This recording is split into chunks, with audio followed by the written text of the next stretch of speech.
Hello guys, हे घर बघून तर नागपूरकरांना कळलंच असेल की कोणाचं घर आहे म्हणून. तरी पण नागपूरवरून माझा व्हिडिओ बघत असाल तर कमेंट करून नक्की सांगा. मग मी केली स्वयंपाकाला सुरुवात. कारण की आज होतं जेवणामध्ये बटाट्याची चटणी आणि गरम गरम पोळ्या. म्हटलं पीठ चुरून ठेवलं होतं, आलूसुद्धा उकळायला ठेवले आणि कांदा टोमॅटो मिरचीसुद्धा कट करून घेतली. गरम गरम चपात्या टाकून घेतल्या आणि आलूच्या भाजीला छान अशी फोडणी दिली. आणि आलूची चटणी कोणाकोणाला आवडते हे सुद्धा मला नक्की सांगा. आज कारण की मला जायचं होतं मार्केटला.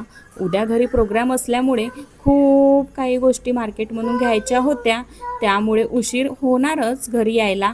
आणि घरी आल्यानंतर स्वयंपाक करायचा खूप जास्त कंटाळा येतो, त्यामुळे विचार केला होता की स्वयंपाक वगैरे करूनच आपण बाहेर जाऊया. स्वयंपाक वगैरे कंप्लीट झाला, त्यानंतर निघालो आम्ही बाहेर जाण्यासाठी.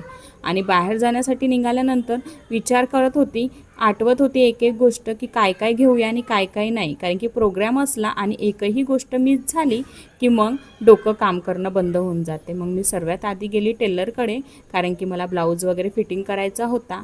त्यानंतर मला त्या साडीवरच्या मॅचिंग बँगल्ससुद्धा घ्यायच्या होत्या. मी तेच मॅच करत होती तिथे की कोणता कलर त्या ब्लाऊजला मॅच होतो. आणि मग बांगड्या वगैरे घेऊन झाल्या. मी गेलो पाणीपुरी खायला. आणि महालवर हे पाणीपुरीचं स्टॉल आहे, ते नागपूरमध्ये खूप जास्त फेमस आहे. आणि तुम्हाला माझे व्हिडिओ आवडत असतील तर लाईक, फॉलो आणि शेअर करा.